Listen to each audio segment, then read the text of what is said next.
All right. I think we're live. I think everything's working. Looks like mic's working, camera's working. 7 o'clock. It's time to get going. Let's get the disclaimers out of the way. We'll jump right into it. This is a weekly live broadcast pretty much every Thursday evening at 7 o'clock Central Time. This is where I am. I don't have any topic planned out. We let you guys kind of drive how the video is going to go or how the live broadcast is going to go. I do my best to respond to every chat that comes in during the broadcast itself, not necessarily comments. I haven't been good about answering comments lately. So if you have a question, if you have something that you've been wanting to ask me or talk to me about, this is a place to do it because I do a pretty good job of responding to all the chat that comes in during the live broadcast, unless you're chatting with each other, which is fine if that's what you want to do. I kind of skip over those. But other than that, I do a pretty good job of responding to all those. You can pretty much ask me anything you want. We'll talk about whatever you want to talk about. The only things I ask is be polite, be family friendly. Don't start cussing at us, calling us names, being hateful with anybody or anything like that. We'll kick you out. But other than that, we're pretty much all fair, all game. All right. Michael Mize, good to see. Or is that Michelle? No, it's Michael, I think. Michael Mize, good evening. I always get those two names mixed up and pronounce them differently sometimes. I don't know why. Martin Rabbitry said, hello. Just got to ask my question very early, but have you had a doe or a doe rabbit who doesn't lift but still has a litter? No, I don't think I ever have. I mean, it's possible, yeah, definitely that you could. I mean, if you get the fall off from the buck, you know, whether the doe's lifting or not, I mean, that's a good sign, probably pregnant. But no, I don't think I've ever seen one that has been pregnant and had a litter without, you know, seeing the obvious lifting and the buck fall off and all that. So I don't know. That's interesting. Did that happen to you, or you're just kind of curious whether it does happen or not? All right, we got Joy from Western Oregon. Good to see you. Don from Central Illinois. Good to see you. Joe Sandy and Chester Hickman. Good to see you guys both. RBL Jackson says, yo, what's up, y'all? Well, what's up with you?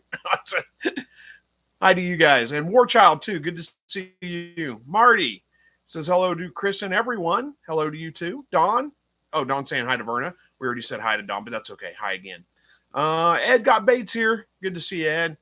All right. Let's see. I'm getting down to everybody saying hi. There we go. Chris. Well, I'm sorry. Salvador says, hey, Chris and everybody from Puerto Rico. This is a place I'd like to visit someday. Hello to you. Thanks for joining us from Puerto Rico. Appreciate that. Don says from Mississippi, South Mississippi. Good to see you too. All right. We got 27 people in here right now. Chat's getting going, but a lot of hellos. We'll get through those here in a minute and get through everything. There's Bob Cole, says howdy to everybody. Good to see you. RBL Jackson says, got into Quail for training our chocolate lab gunner. He got his third and fourth passes on his hunt test, and he got his HRC started title this past weekend. Lots of training paid off. That is awesome. I'm not really sure exactly what all that means because I'm not really I'm not a hunting dog trainer. I mean, I've trained some dogs and I've had dogs, like my dog, I've trained him, but not necessarily hunting training. So I'm not really all that familiar with exactly how that works and what all that means, but sounds good. So congratulations. Andy, greetings from Southwest Michigan. Hope everyone is well. I'm doing well. Hopefully you are too. Joe Sandy says, I'm at the end of my first hatch. I think not thrilled, but so far I've got 18 of 31. The last one I had to help. It was severely shrink wrapped. Oh, I'm sorry to hear that. Hang in there. It's not uncommon. In fact, it's really common. You're going to get a whole bunch of them hatch all at once. And then over the course of the next couple of days, you're going to get more of them that hatch out. So I usually give them, about 5-6 days after the first ones hatch before I call the hatch and just go ahead and toss what eggs didn't hatch. So you may very well get a few more out of that. 18 out of 31, that's not terrible. I mean, it's not a great hatch for sure, but it's over 50%. If those are hatched or shipped eggs that you got, that's not terrible. That's pretty decent. So it sounds like things are going all right. Roads of Valley Rabbitry said, hey, Chris, I just got one fall off about an hour ago. You think I should try again in the morning or just call it good and mark the calendar? Well, I mean, it's up to you. Definitely you could try again in the morning just to make sure. Either way, mark the calendar. This is probably the start of that. So, there's been a lot of feedback from people recently saying, if you go ahead and breed them again within 24 hours after that first fall off, then you have a better chance of getting a bigger litter out of it. So I mean, there's no reason not to go ahead and try again. But even if you don't get her to lift again, you don't get the successful fall off. Mark it as, today's the day. 30 days from today, you should expect baby rabbits. So congratulations on that, by the way. It's not always easy to get a good lift. You get a doe to lift and to get the good breeding. Verna says she would personally leave it as is. So, well, I mean, you could do it either way. There's no harm in putting her back in there, seeing if she'll lift again. She may not. She may be kind of grumpy. I'd watch her pretty close because she may not, sometimes does can get kind of grumpy if they're not in the mood to breed, and she may not be after already being bred. But then again, there's no harm in that. So go ahead and try. Hey, there's Witch Doctor says, good evening, everyone. Good evening to you too. Good to see you again. Joe Sandy says they were shipped from my shire. Their current rate is much higher than 50%. I'm hard on myself, I guess. Yeah, and I've had good success sometimes with shipped eggs, but sometimes you get a little bit lower hatch rates. You're well over 50%, so that's not bad. Don't beat yourself up if you don't get any more out of them. But like I said, if I don't know how long it's been since the first one hatched, give them a couple days, see how they do. You may get a couple more hatching out. All right, let's see. Steve says, question, when breeding quail, does anybody use starter feed as the daily feed, or when does everybody switch to layer feed? I actually feed mine starter. That's all I feed my quail is starter feed. I just feed game bird starter. That's all they get from the time they hatch to the time they're processed or whatever. That's what I feed all the time. But you could definitely switch them over to a layer feed if you wanted to. That'd be somewhere right around 8 weeks, is when you would want to switch them over. But I don't. I just feed them game bird layer. I've had really good success with that, really good results. So that's what I feed. Tim says, hey, I'm a little late. I was watching a video about the Amos Miller raw milk case. I don't really know anything about that. Is that the wait a minute, maybe I do. Let me do a check real quick. You're watching a video on it. Was this the guy that I'd have to look into it a little bit more if I'm not mistaken. I may be confusing that. There was a excuse me, there was a big deal about this made it was probably a year or two ago, I think. And I think it was the same guy where they were making out a case and all the people, jumping on the bandwagon and really rooting for this guy, which, I may be getting him mixed up with somebody else. And I'm not saying either way because I haven't read into it that much. But the way the videos were coming out, there's certain channels that kind of do happen, that do kind of capitalize on these.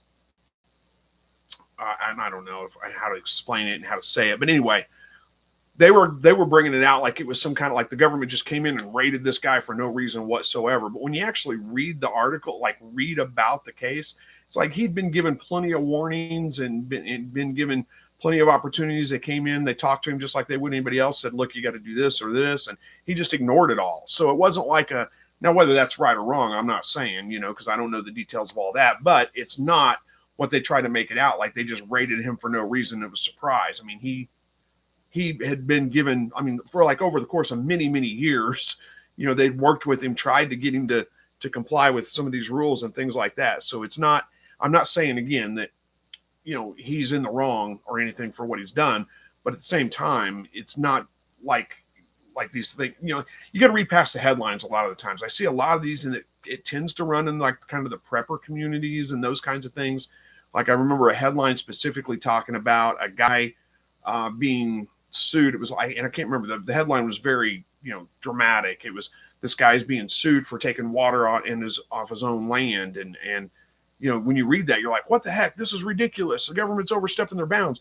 But when you actually read the story and get into the details of it and all, he dammed up a river, like a creek running through his land. He dammed it up and prevented it from going on. You can't do that. You can't just, you could take water out of the creek, sure, but you can't dam thing up and prevent it from going on further to, past your land.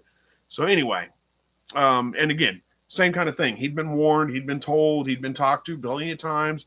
He just refused and ignored it all. And then finally they came with legal action. Anyway, Verna says there are many ways to raise your quail. Personally, when they started laying, I usually put them on layer feed. So there you go. There's another one. Like I said, I feed game bird starter all the time to my quail. That's just what I feed. But yeah, you could switch it over if you wanted to. I know it is a little bit cheaper to buy the regular, but it's not that much cheaper, and I get good results with game bird starter.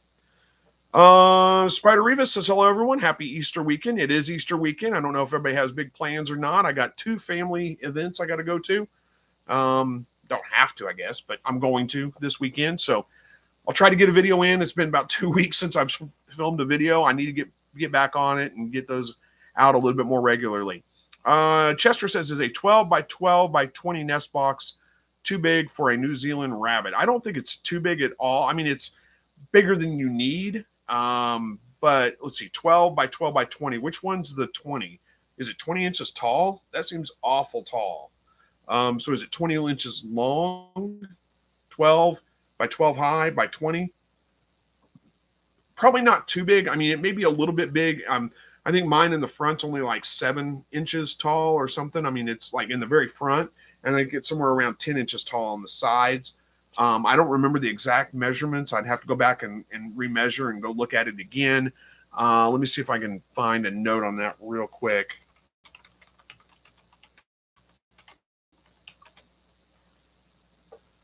So 18 inches long, 12 inches wide, and 12 inches high is what they're saying. But that does seem a little bit tall to me. I don't know if mine are quite that big. But either way, no, it's not too terribly big. I mean, it should be okay. You do want the front probably just a little bit shorter than that because you need, like when the babies start getting in and out of the nest box, you want to be able to get back in when they get out. But that doesn't sound terribly big. I've got a video, very old, one of the first videos I ever did on building a rabbit nest box, and you can kind of look back at that and see the dimensions I used if you want, or just, whatever.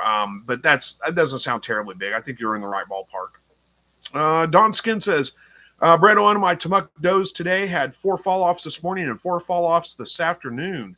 Well, that's awesome. Sounds like you're going to have some good litters, hopefully. Congratulations ahead of time.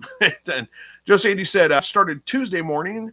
There's been no more hatching since yesterday morning except the one I helped out today. There are 12 left in there. None have pipped. Give them another couple of days just to be sure, because you never know. You may get some late hatches out of it. Marty says, hey, Chris, I had a doe which had bred, had what looked like a miscarriage. There was a large bloody spot under her cage. Then 2 weeks later, she had a litter. Have you ever had this happen? I've had similar things. I don't know if it's been 2 weeks span, like that, but I've had similar things where I thought, well, this is definitely not going to, and then all of a sudden they have their babies, So yeah, something like that. Who knows? Maybe it was, maybe she miscarried like one of the baby, but the rest of them were fine. I don't know, honestly. I mean, I'm not a expert on anatomy. I'm not a vet, so I couldn't tell you if that's super common or exactly why that would happen. But yeah, I've had similar things. 2 weeks is a long span, but I've had similar things happen. All right. Steve says, thanks to Chris and Vet. Well, you're absolutely welcome. Verna says, to Joe Sandy, if it is day 20 or later, I would call it done, mostly if it was like 24 hours after the hatch. So, yeah, you're looking at Tuesday, Wednesday, Thursday. We're only talking Tuesday, Wednesday, Thursday, 3 days total. I usually give them at least 4 or 5 days after the first ones hatch to see what else will hatch at that point. Texas Chopper says Amish. I don't know what that's just random word, Amish. Oh, wait, are we talking about the guy that the Amish guy? What's his name? I don't think he's actually Amish, is he? Amos. Oh, it says Amish farmer Amos Miller, but I don't think he's actually Amish. I think if you looked into that story, it was like he wasn't really Amish.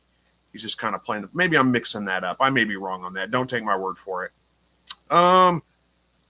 Billy Glass says, Chris, is starter feed better than layer feed? Well, it's not necessarily better. I personally like the higher protein values that are in starter feed. I have really good results with it myself. But, honestly, they don't really need all that protein necessarily. You could get away with layer feed. It depends on who you talk to. Some people are going to say, yeah, layer feed's way better for them as they get older or whatever. But I don't know that it's a huge difference. I like the starter feed because I like the higher protein. To me, I seem to get better production out of my quail when I'm feeding them higher protein. The calcium levels in it, you really need somewhere between about 1.5 to 2% calcium in your diet, in the quail's diet, not your diet, but the quail need that in their diet.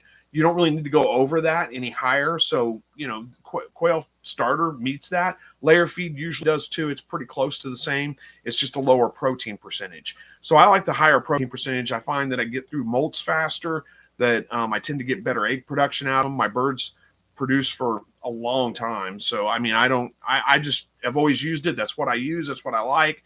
When I've switched to other, lower protein feed, I do have a tendency to see a little bit of a drop off in production. But then again, that may just be because, I've never done it for long periods of time. So, I've got like, they're out of game bird starters. So I get a bag of the other, and then I go right back to game bird starters. So it could just be that diet change that stresses them out. And that's what causes a drop. It may not have anything to do with the feed itself. Chester Hickman says 20 long, 12 high, and 12-inch high. Okay, so that's the measurements. That makes sense. When I read it at first, I got confused. It was my fault, not yours. So yeah, I kind of figured that out. So, no, that doesn't sound bad. That sounds pretty good. I do want to say though that the front of mine is shorter than that. I want to say it's like 5-6 inches at the front. But no, it may be a little taller than that. Actually, I don't even remember honestly. Maybe it's 10 inches at the front and 12 inches all the way around the rest of it. I can't remember. I'm sorry. I don't even know how to find that out real quick. I don't have a way to do that. But anyway, sounds like you're on the right track. I think you're doing okay with that. Verna says, my buns will turn 2 weeks old tomorrow. I never did get a fall off that one, but she gave me 8 kits. Interesting. I've never got a litter when I didn't get a fall off, but hey, it could happen. RBL Jackson says, I'm surprised that I've managed to keep bob whites laying eggs all winter long. They are kept in the garage with artificial light, but still thought they would quit over the winter. So, well, if they're artificial light, there's no, like when my birds, even with artificial light in the outside, they do tend to kind of, and they're not bob whites, they're Coturnics, but still they do tend to kind of slow down and quit laying towards the end of December, early January. But then again, I've got a solar light. So it's, the light's probably not keeping up, because there's not enough sunlight to charge the battery up enough. So anyway, but when I kept them in the garage with lights on, they just laid all the time consistently. It was much easier to keep them laying that way. But there's a trade-off. I had to empty, dropping trays all the time. It was kind of messy. So it's way easier for me to just keep them outside. Even if I don't get egg production all year long, they take a break. It's not that big a deal to me. RBL Jackson says, started 2 dozen in the incubator yesterday, and it's a 32-day or 23-day cycle for bob whites versus 18 for Coturnics. Well, good luck with your hatch. I hope it goes well. Witch Doctor says, I think we should do a rabbit processing class at at QuailCon this year. Hey, I'd be up for it. I'd do a processing class. It'd be fine with me.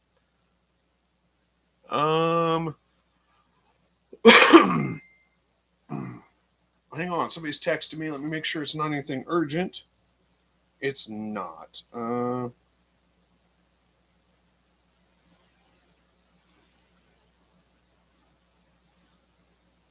don't know. Okay. We'll deal with that later. Let's see. Blessed with Pet says, I'm having a hard time deciding what to go forward with rabbits. I've just got too much going on. So you're trying to decide whether you should go forward with rabbits or not. Yeah, nobody can make that decision for you. I get it. If you got a lot going on, you have to give something up. Maybe it's the rabbits, it's up to you. Nobody's going to judge you for that.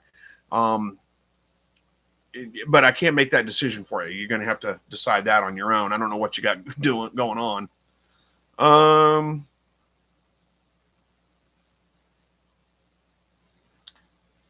Let's see. Jacob Wolf says, I had a rabbit give birth today that I didn't know was pregnant. I feel awful about it. 5 were born on the wire. Only 2 were moving when I found out. Quickly made a nest box, and mom got in and moved. Oh, well, at least you found them before you lost them all. Yeah, that does happen sometimes, especially if you've got cages that meet right up to each other, because it's not impossible. It's not even that uncommon for them to breed through the cage wire. That's one of the reasons I keep a gap between my cages, is to make sure that doesn't happen. But yeah, I'm sorry to hear that. At least, like I said, at least you got to them and didn't lose them all. All right. Billy Glass says, okay, because I only got 2 eggs out of 42 hens in the past 3 weeks. I'll try the starter feed and see if it kicks the egg production off. Okay, so, but there's other things to consider here too. I mean, you can definitely try starter feed. I mean, I get good results with starter feed, but how do you have artificial light on them? Are they outside? What's kind of environment do you have them in? 2 eggs out of 42 hens the past 3 weeks, that does sound pretty low. But we're also just now getting into, the days are just now starting to get long enough to where they're going to start laying pretty consistently with natural light. Unless you have an artificial light on them, your egg production is probably going to still be pretty low. So if you don't have artificial light on them, that's probably the biggest thing that's going to make a difference. If you do already and you're still getting low egg production, maybe try switching feeds and seeing if that helps. But that's the first thing I would look at is the light. Did I say natural? If you don't have an artificial light helping to extend the daylight, that's going to be what makes the biggest impact probably. Jacob Wolf says, things around and I put them in it and she's been in the box and pulling fur now. Is there any hope for the 2 still hanging on? Yeah, there's absolutely hope for them. They're not dead, and like I say, they're not dead until their blood in the nails dead, so absolutely there's hope for them. If you got them in a nest box, she's pulling fur, she's going to take care of them. They're probably going to be just fine. Let's see. Joe Sandy says, sorry to hear that, Jacob. That stinks. Yeah, it does. I agree.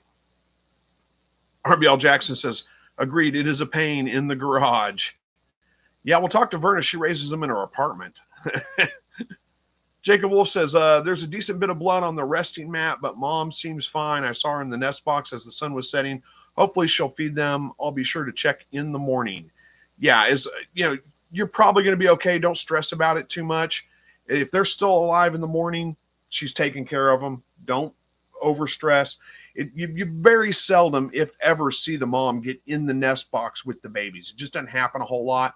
Kind of their natural prey instinct kind of keeps them from drawing attention to their nest. So they tend to try to keep that kind of secretive and not letting, if you're around, they probably won't get in there. So don't stress if you're not seeing her in the nest box. If they're alive, she's taking care of them. They're going to be fine. Christ as Lord says day 0 to 14 or day 0 to 15 before lockdown. Oh, so, do it either way, honestly. It's not that big a deal. But day 14 should be really the day that you go into lockdown. But, depending on if you count day 1 as day 0 or day 1, that depends on which day is 14 or 15. It doesn't really matter. One of those 2 days is going to work. It's fine. I always tend to go a little bit earlier on the earlier side just to make sure I've got them in lockdown and settled in before any of them start hatching if I have any early hatches. But you're going to be, either one of them is fine. Glenn says, hello from SEMO. Is that Southeast Missouri? I had one doe that would have half one day and 2 days later would have the rest of the litter. I processed her as I was afraid that I might lose her during one of these times. So yeah, I've had does. It's not very often, but I've had it happen before where, does have their babies and then, they only have a couple, and then all of a sudden a day later they have the rest of them. So it's a little bit weird when that happens. It kind of freaks you out a little, but yeah, I'm not sure what else to say to that. Glenn Wells says, where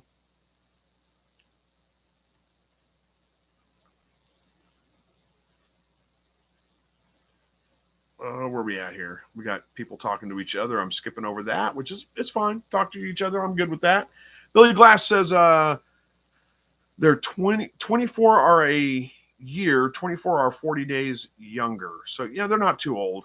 You shouldn't be getting loss of egg production because of age. But do you have lights on them? That's the biggest question. Blessed with Pet says, meaning what kind of rabbits I need to go forward with. Okay, so you're not saying you're going to quit rabbits. You're just wondering what kind of rabbits you should go forward with. I've got 16 rabbits. I have mini Rex, Holland Lops, and Lion Heads. but I'm overrun with other animals as well. I just want to do good at something. I've got 16 rabbits and 13 cages. Yeah, sounds like you might need to downsize a little bit. I couldn't tell you what kind of rabbits to go forward with. I mean, it's whatever you want. I don't know anything about pet rabbits. That's not my deal. So, I mean, I know a little bit about them, but I don't know really like to tell you, oh, go with the mini rat. I don't know. It's not my deal, and it's not my place to really make that decision for you. You just got to figure out which one you like, which ones you want to stick with, and do it. I know it'd be easier if we were to say, oh, go with this one for this reason, but it's not that easy. Jacob Wolf says, I just got another rabbit due on Tuesday. This one was planned, but I panicked and I gave her a nest box too, but she's not interested in it yet at all. I know it's a little early still. So she's due on Tuesday. Okay, well, this is Thursday, so it's not terribly early. What I generally do is, I just take a handful of straw out, like starting right around now. Every day I take a handful of straw and throw it in the cage. And when she starts gathering it up in her mouth and walking around the cage like she wants to build a nest, it'll be pretty obvious. Hay stashing is what we call that. Then she gets a nest box. That's it. And if it gets super close, like within a day of, her, a lot of the times my does don't start doing that until about the day before they have their babies. But if it gets like to the day where I'm expecting the babies to be born and she hasn't started doing that yet, I put the nest box in anyway. But it's not that big a deal. Put it in now, it's fine. It's not, chances are, the thing you worry about if you put it in way too early is that she may start using it like a litter box, get it all messy and nasty inside. But if she's not doing that, don't worry about it. Just leave it in there and hopefully it'll be fine. Blessed with Pets says, my gut is telling me to stop breeding mini Rex, but it's just hard to let go. Well, hey, I understand. You do whatever it is that you want to do. I mean, if you like the mini Rex, keep the mini Rex, get rid of something else. I don't know. I'm not sure how to help you with that one. But you really love the lion heads. Okay, well, keep the lion heads then. Maybe you just have to flip a coin. I mean, I can't make that decision for you. Verna says, the doe that her milk didn't come in, I rebred her. She will have kits on my brother's birthday. Well, awesome. Good luck with that. I hope it works out this time.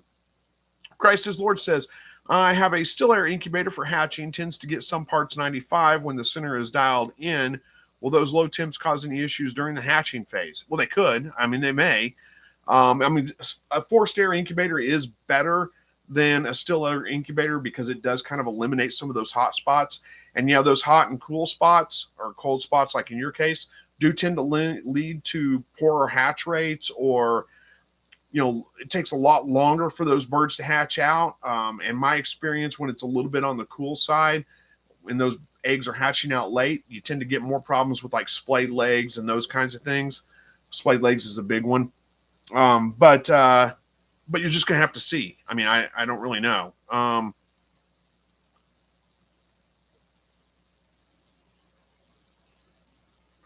Where are we at here? Buck Reynolds says hello to everyone. Hey, Buck, good to see you. Thanks for joining us tonight.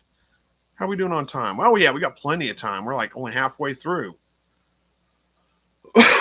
Joe Sandy says, which day is actually hatch day is confusing to me. Zach says hatching starts on day 16 and pretty much finishes up on day 18.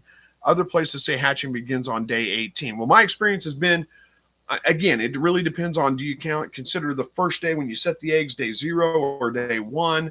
I usually count that as day 1, and that puts me hatching around day 17 to 19, somewhere right around in there. 17 and 18 are the 2 days I kind of expect my hatches. Now, if you were to say the day you set the eggs is day 0, well, then that would put you at like day 16 and 17 for the majority of your hatches. So, I mean, it could be just a matter of semantics. It's not necessarily either one's right or wrong. It's just how you're counting the days.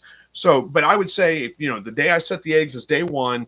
Well, we're looking at day 17, 18, roughly, for the hatch, for the majority of them to hatch.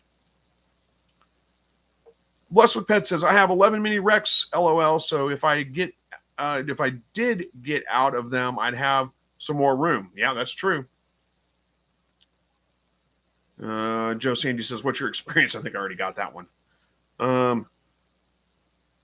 Verna says, same here, Chris, on hatching. That, yeah, you count the day that you set the eggs as day 1. That's how I do it. It just makes more sense to me. So yeah, I'm looking at, like I said, day 17, day 18. Most of the time it's, right between those 2 days, like in the middle of the night. I wake up and there's birds on day 18. But again, don't, if you're getting birds that are hatching out way later than that, well, that's a sign that you may have some cool spots in your incubator, or your incubator may be just running a little bit cooler than what it says. If they start hatching out earlier, then it's a sign that you may be running a little bit on the warm side. But if you're getting really good hatch rates, well, then don't change anything. Just let it go. But if you're seeing like low hatch rates and the birds are starting to hatch a little bit later than that, that's a sign that your incubator may be running a little bit on the cool side. Get some thermometers, throw them in there. Make sure they're calibrated and accurate. Verify that your incubator is reading temperature correctly. Joe Sandy says, I'm just trying to get my incubator calibrated so they're on the right development time frame. I think my Govee is even off. Didn't know I had to calibrate that. Thought that was the point of it. Yeah, pretty much any incubator or any thermometer. We're not talking about like measuring meat to see if it's done. I mean, that's, like chicken 165. If your thermometer is reading off a degree or even 2, I mean, that you're pretty much right on. It's okay. But when we're talking about incubating, that's a little bit more precise. You're going to have to pretty much calibrate any thermometer just to make sure it's as accurate as it can be. Because, 1 degree off makes a big difference in your hatch rates. Wings and Willow says, thank you. You convinced me to raise quail and rabbits years ago. I now have 28 acres and 50 plus rabbits and 100 plus birds. Well, awesome. I'm glad to hear that things are working out well for you. Wish I had 28 acres. We do have a place here in town. It's just right outside of town for sale, 4-bedroom house. House isn't great, but it's not bad. 40 acres with a pond and it's wooded acres. It's not just pasture. So, I mean, it just sounds perfect, right? And it's only like $210,000. Super cheap for that.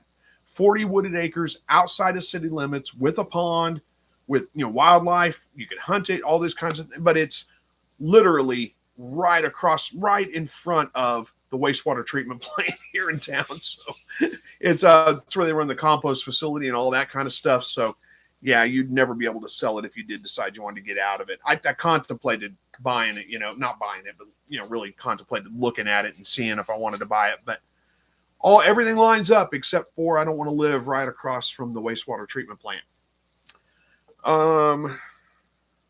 Billy Glass says, why is it chickens will hatch their own eggs? Why is it quail will not brood? Quail will brood sometimes. It happens. Part of it, I think, is they've been domesticated and in cages for so long that they just kind of lost that instinct to do that. But it does happen from time to time, especially for people that keep them in like aviaries and stuff. They were a wild bird at one time. So it does happen every great once in a while. They will brood their own eggs. But, a chicken will hatch their own eggs, but at the same time, you do tend to get little better hatch rates out of incubating them yourself.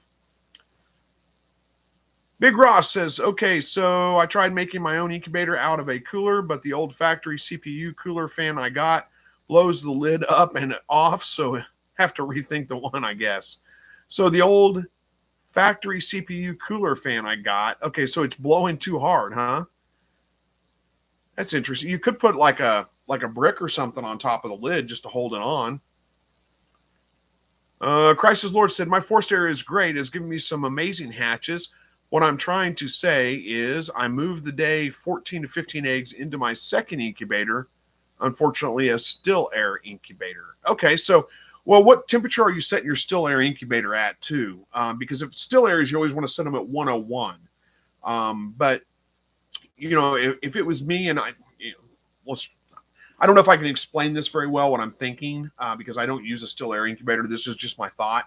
So if it's me and you're saying right in the center, it's dialed right into the temperature, but on the outer edges, it's 95 degrees. I think I would dial it to where I got the outer edges up to the right temperature and just put my eggs towards the outside of the incubator. It just seems like what I would do.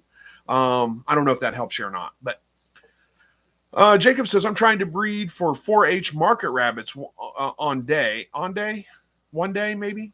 There's a need in my county and have people interest knowing I have rabbits. I told them I'm an amateur breeder just starting out. So, well, get some good pedigree rabbits, find out what they're looking for, and it doesn't take you long to get caught up and get it down. Joe Sandy says, I guess I foolishly assumed the Govee was calibrated at the factory. Well, it probably is within the extent, but it's always good to double check it just to make sure. Glenn Wells says, I want to cross my quail with my rabbits. Then I can have 5-pound quail with long ears. Should make it easier to catch them as they jump out of the cage. No kidding. That would be awesome, wouldn't it? And plus, Easter time, boy, you'd have something to sell. Jacob Wolf says, but they're just glad someone new and young is trying to help the need and fill the void because one of the big breeders in the county retired. Yep, that happens. So you might talk to that breeder in the big breeder in the county that just retired. He's probably got a client list ready to go, and he can probably give you some advice on what breeds to raise and all that kind of stuff.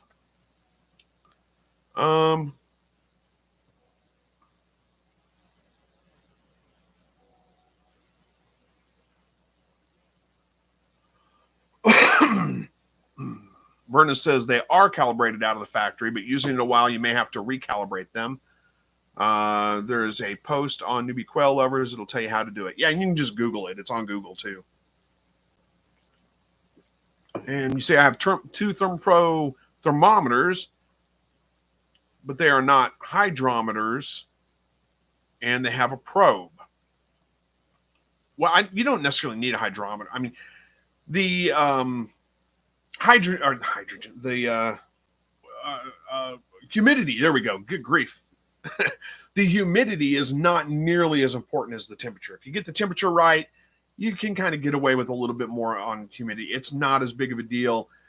You're talking somewhere between about 40 to, probably about 50 to 60% is about right pre-lockdown, and then bump it up a little bit, 70 to 85%. You don't really want to go above 85%. Probably closer to 80 would be about right. But if you're at 70%, you're going to still be fine. So it's not nearly as important. I don't worry about, I don't measure my humidity really. I mean, my incubator does, but it's probably not real accurate on that. I don't pay much attention to it. Wings and Willow says, get those 40 acres. Yeah, I don't think so. I'd be stuck with it, never be able to sell it if I did need to move or anything. Spirit Mouse Media says, hey, Chris, my 2 does are at day 27. One of the does has been pulling fur the past few days. The other one hasn't pulled fur, but she is spending a lot of time in her nest box. Most of my rabbits don't pull fur at all until after they have their babies. So it's not uncommon. It's like, that's how I know they usually have their babies is I go out, they start hay stashing. I put the nest box in. I watch them for a day. They didn't have their babies. I'm kind of surprised. The next day they didn't have their babies. I'm kind of surprised. The next day I go out there and there's rabbit hair everywhere. And I know, they had their babies. I mean, that's just how it goes. So it's kind of surprising to me that you have one that's pulling hair beforehand. So don't stress about it. You're going to be fine. Joe Sandy says, Chris, have you ever seen a DIY incubator Terry made? It seems simple. I'm wondering how well it works. I've heard good results. I haven't really looked into it too much, but I've heard people have made them and had good results with them. So yeah, I mean, I've heard it's a good build. I know he was going to build one he was going to be at QuailCon the first year we ran QuailCon, and he was going to do a demonstration on building the DIY incubator, but he wasn't able to make it. He got sick and had to leave. So I didn't get to see that. I haven't really looked into the video, but I have heard people talk about it and say they got good results out of it. Jacob says, I was looking at the county fair rules, and they have to be 3 to 6 pounds at fair weight time. What age do you think they should be to hit that weight range? New Zealand at 8 to 10 weeks would be a safe bet. Yeah, if you get full bred, purebred New Zealand's or Californians, either one of those, purebred, good pedigree, they should hit that weight roughly 8 weeks. Yeah, they should be like 5 pounds at 8 weeks. So, if you're talking 3 to 6 pounds, you may want to look at like 7 to 9 weeks, right around in that range. But you're going to have to breed your rabbits ahead of time and find out how fast they actually grow out. Like my silver foxes, they're going on like 7 weeks old right now. They're nowhere near 3 pounds yet. They just grow out a little bit slower. Buck Reynolds says, I don't know about that. I've been breeding rabbits for 65 years and I still don't know everything. Well, yeah, I mean, you're never going to know everything, but I'm not sure what you're saying you don't know about that. What was it, my advice to talk to the old breeder or something? I'm not real sure. So I'm a little lost. I don't know how to respond to that exactly. But you're right. Yeah, you're never going to know everything. You can always learn something new. You learn something new all the time. TM says that might end up being something like a griffin. I think that's why what they called them. What? What are we talking about? I'm sorry. I'm sorry. This happens all the time, and I apologize, guys. I'm reading through these chats, and I'm going as fast as I can through them. So a lot of times I'll say something, and then you respond to it. But by the time I get down to it, I've forgotten completely what we were talking about because I've answered, I've read a whole bunch of other chats. I have no idea what the Griffin's referring to. I don't know.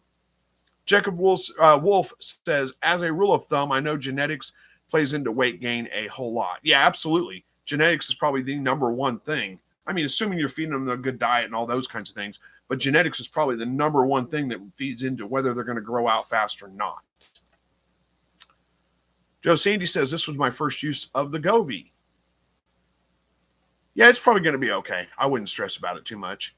Christ is Lord says that helps. I'll give it a go. Have a blessed Easter weekend Sunday. Also, my hatch should happen on Sunday. Excited to see that. Well, fantastic. Good luck with your hatch. I hope that goes well. Furnace says, old wives' tale, any eggs laid on Good Friday will not rot. Yeah, well, that's not true. We know that. Bob Cole says, look at the 40 acres, check the wind direction. Yeah, well, it's not necessarily downwind of the predominant wind in our area. The predominant wind would be more like a crosswind. Here's the house, here's the wastewater treatment facility, compost facility, all that. The predominant wind's this direction, really. But still, it's just not an ideal place in that sense. Desert Homestead said, Chris, I had my first litter 8 days ago, 5 bunnies. Is it normal for the doe's tail area to look wet, muddy? It's a lot better now than a few days ago. I wouldn't say that's normal, but it's not that abnormal. And if it's getting better, I wouldn't worry about it. Desert Homestead says, also she has huge poops that won't fall through the cage bottom. That's probably the, what do they call it? Cessotrope. You don't see this very often because you're just not around to catch it most of the time, but they do excrete. It's not the normal, poop that they let out. They actually eat that. It's something that's part of their diet. So it looks a little bit weird. It may freak you out if you see them eating it because you're thinking, what are they doing? But it's a normal thing for them to do. You can look it up. Is it called? I can't remember if I'm getting that right. Let me see if I'm looking that up. Yeah, cessotropes. Look that up and you can see kind of what it looks like. It's CECOTROPES. If you type it into Google, rabbit, CEC, it's going to auto-fill, so you'll figure it out. TM says, the quail rabbits. Oh, the quail rabbits are the griffin. Okay. You're lucky I figured it out that time, because otherwise I'd have been like, the quail rabbits, what does that mean? But I'm with you now. I'm caught up. I'm sorry.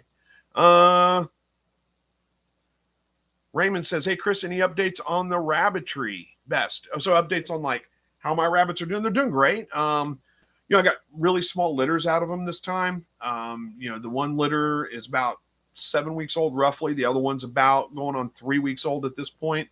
And only 2 out of that litter, 5 out of the other one. So really small kindling or litters, I should say. But all in all, everything's going well. Both of them are great mothers. They do a great job. So no issues. Joe Sandy says, Chris, do you think an electric fence would stop a raccoon? I hate to have the same horrible fate in the future for my new quail that happened a week ago. No, yeah, electric fence will definitely stop a raccoon. If you want to make sure, put a strand of electric wire around and take a piece of like aluminum foil, smear some peanut butter over it and fold it over that electric fence. Make sure it's not touching any grass. It'll ground out. But hang it over that electric fence and do that about every, 3 feet or so around it. And if, the raccoon doesn't touch it with his fur, he's going to smell that peanut butter, go up and lick that thing. and definitely will get him, and he won't come back. That's for sure.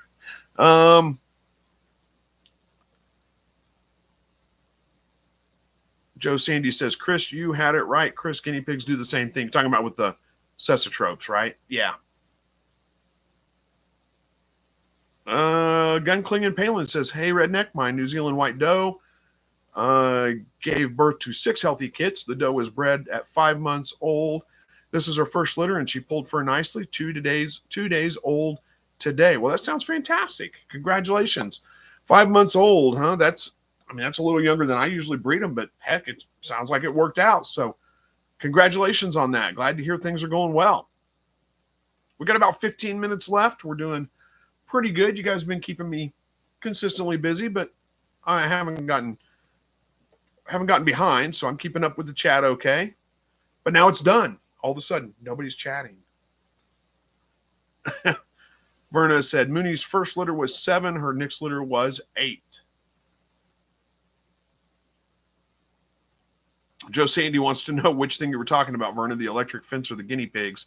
I saw that too, and I wasn't 100% sure either what she was talking about. Big Ross says, okay, everyone hit that like button. Yeah, we only got 21 likes in here.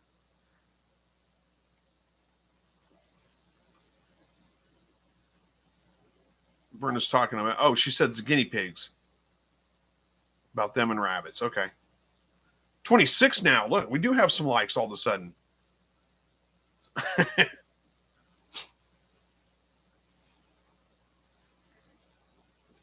Gumbo Galahad says, hello, everyone. I missed last week and almost missed this one. Well, you made it. I mean, we're getting close to being done. We only got about 13 minutes left, but you made it.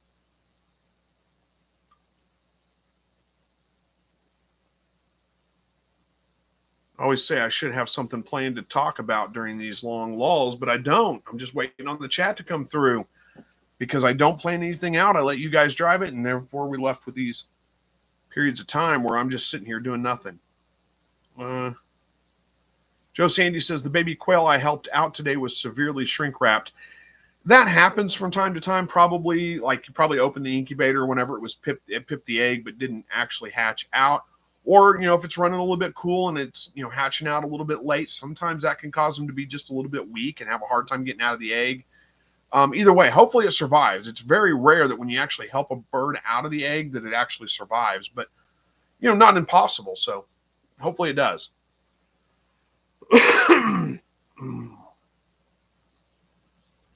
Joe Sandy says, somebody told me I should not have taken out the dried chicks after 36 hours.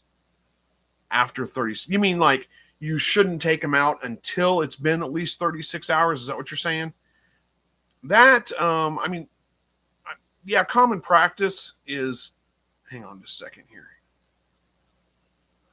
You can definitely let them go up to 36 hours if you want to. I typically do it after about 24 hours.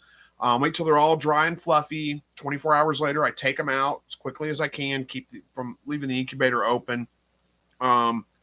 But yeah, and I see your comment here too. Said I did not ever open the incubator after that one. It's not a big deal. You can't really. Sorry, getting distracted by comments. You can't help it. Sometimes it's going to happen. It's not your fault necessarily if it shrink wrap because you open the incubator. It's just part of raising birds. You're going to lose one every once in a while. You're going to have some of those kinds of issues. Sounds like you did everything the best you could. Don't beat yourself up over it. It's not that big a deal. It's not like you did anything wrong. It's just luck of the draw. So it's okay. But yeah, as far as 36 hours, you can definitely go 36 hours. They're fine for 36 hours. I typically do it right around 24, sometimes a little longer, but usually around 24 hours. TM says, can you give some updates on life or talk about QuailCon? Well, let's see. Yeah, we got QuailCon coming up in September. The Verna's posted a link to it, so you can go check that out. It's a good time. I don't know what to say about it. It's a good time. There's a whole bunch of different classes and speakers and all those kinds of things going on to help you out with all kinds of things. We started off primarily quail, and it is still primarily quail, but there's other things too. One of the most interesting things last year was the guy that had, he had all kinds of things. He raised rabbits, he raised pigeons, homing pigeons, and all kinds of. And he had some really interesting things to talk about. Gumbo Galahad says, just got another incubator, the Barato Real 49. I was looking at the 24, but they had a sale, so I was able to get the 49 for less than the 24. Well, awesome. Congratulations on that. Sales are always a good thing. As far as life updates go, well, I mean, not a whole lot going on. Getting pretty settled in my new job. It's not really that new anymore. It's a couple months old now. So getting pretty familiar with things, trying to find my way around the database, which is a little bit confusing, a little bit difficult to find your way around. It's just a big jumbled mess in a sense, and there's no instructions to tell you here's where you go to find this data. You just kind of got to search for it. But I'm finding my way around, getting more familiar with it, and getting reporting built. So things are going pretty good there at home. Everything seems to be doing pretty good. I don't know what else to talk about on it as far as the home life goes, but Joe Sandy says, no, I took them out at 36 hours, and they said that was the cause for the shrink wrapping. Oh, okay. Maybe. I mean, how do you know? I mean, if there was no obvious sign that there was a bird that was pipping the egg when you open the incubator, how are you going to know? And that can happen 24 hours. That can happen at 36 hours. It can happen at 48 hours. Like I said, one bird, it's not a big deal. Don't stress about it. I do it normally at 24 hours, and that works well for me. So you may want to try that going forward, but it's not that big a deal. It's not your fault. Gun Clean Palin says, I got 40 chicks hatched 2 weeks ago, 40 more in 3 days, and 40 more in 3 weeks. Chickens, that is. Black Australopes. Awesome. Nandy says, can you talk about your neighbor's dog? Yeah, which one? Both neighbors on both sides of me, they got these barking dogs.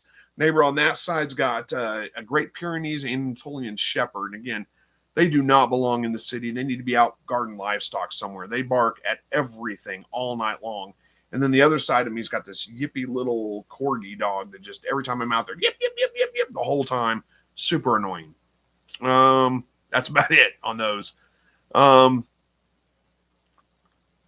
right. So Joe Sandy says, the person that said I should not have opened the incubator to remove them dried chicks, not until the hatch is over. That seems too long. I'm new, but not stupid. No, you're right. Yeah, I wouldn't go any longer.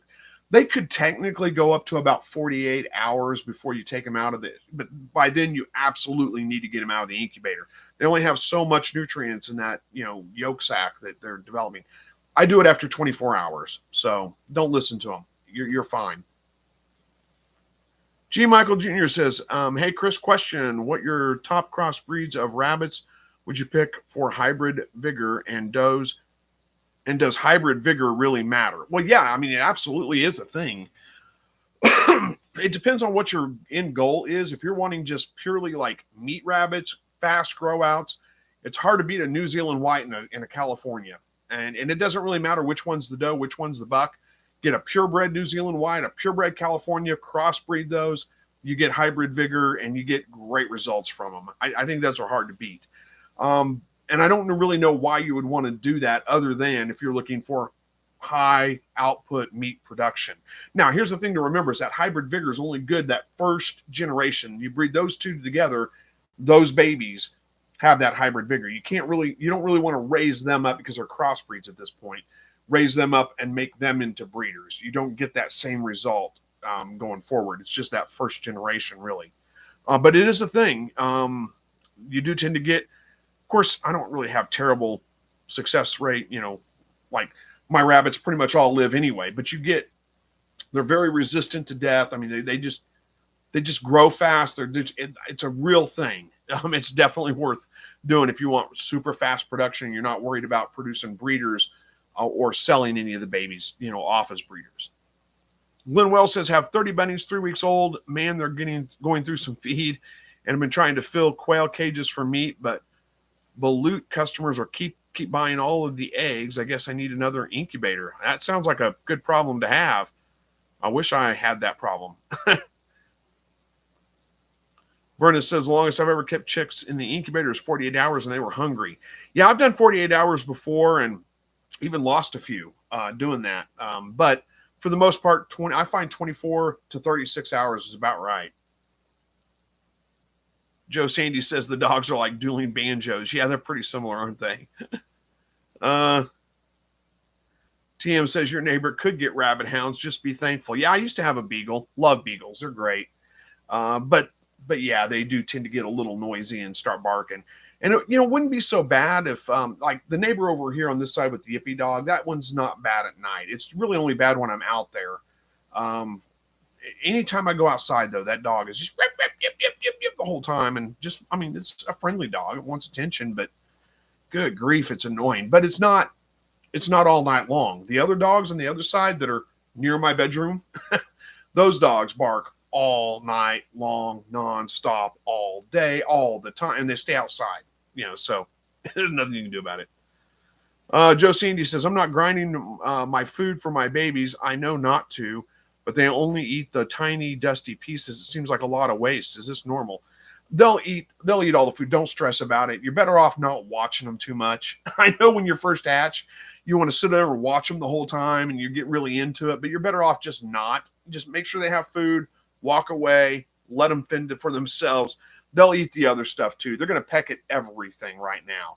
And that's one of the reasons why you don't really want to use sand in your brooder, because they'll peck at the sand thinking it's food. They're just in that exploratory age right now, but it won't take them long. I mean, they pretty much double in size every day for like the first week and a half to 2 weeks. They're going to be fine. Verna says, Sandy, if the food isn't dirty, then they can then give it back to them. They will eat the sizes that they're able to within a week old. They will handle it all. Joe Sandy says, do roosters crow at night? I'm afraid if I get a bunch of roosters, my neighbors might not like it. They do tend to, I mean, when they first hit age, they first hit that maturity age and start to crow, they do tend to kind of crow a little bit at weird times, sometimes at night, sometimes, especially if there's like a street light on or a car drives by with headlights, it hits them, they might crow. I mean, they're just a little bit more anxious, but that tends to calm down pretty quick. And most of the time, they're not really too active at night. So it's probably not going to be a big deal. Bob Cole says, barking dogs is a good reason to get acreage. Yeah, I would agree. Just can't afford most of it. That's, around here, it's like it's super expensive all the time, but it seems like all the acreage that's for sale around here is like pasture. It's like a 40-acre pasture. I don't want a 40-acre pasture. I want woods. But, what can you do? Maybe it'll come around someday. Maybe it won't. Verna says, quail roosters are no louder than normal birds. Don't worry about it. I agree. Steve says, Joe Sandy, my roosters do. Well, if you have lights on them, they're definitely going to crow. But usually if it goes dark, they calm down. And, maybe like once they hit age and the first week or two, they may crow a little bit at night. But after that, they tend to kind of calm down. And my 1.5-year-old roosters, they hardly crow at all. I mean, every once in a while, but it's not very common. Bob says, thanks, Chris. Happy Easter. Happy Easter to you too. G. Michael Jr. says, question, do you suggest any other crosses? Sounds like a New Zealand and California is your top choice crossbreed. Honestly, it could work with pretty much any kind of purebred rabbits. I mean, you could get a silver fox in a New Zealand, a silver fox in a California. I mean, you could do that with any of them. But really, if you want good high production meat production, California and New Zealand are the way to go. It's hard to beat them. They're for fast grow outs, big litters, all that. It's pretty hard to beat those. Backyard Quail Keeper says, my Easter hatch is due Saturday. Well, good luck with that. I hope it goes well. Verna says, I raised them in my apartment. The neighbor didn't know what I had. Yeah, my neighbors didn't realize until I told them what I had. They didn't realize. They just, like my one neighbor back there that I didn't only met. Oh, well, it's been a while now. But anyway, one day he came out there. I was back there working on the quail or something. He comes out and he says, what do you have back here? And I told him, he says, for the longest time I heard birds. I didn't know what it was. And then I saw you had cages and I thought you had something, but I didn't know. And that it's not, they sound like a songbird. Joe Sandy says, Verna, how long do you keep marbles in the water? Till they're feathered out is really your best bet on that, until they're complete. So it's, you're looking at about 2 weeks roughly until they feather out. I actually don't use marbles anymore. I use the little bitty, it's like the mason jar water, but it's a really narrow gap, so the birds can't get in the water, and that works pretty well. TM says, are you going to get chickens this year? I'm planning on it. I'm late to the party. As always, I procrastinated. But yeah, I need to place an order and get them done. So we're right at time to close this one out.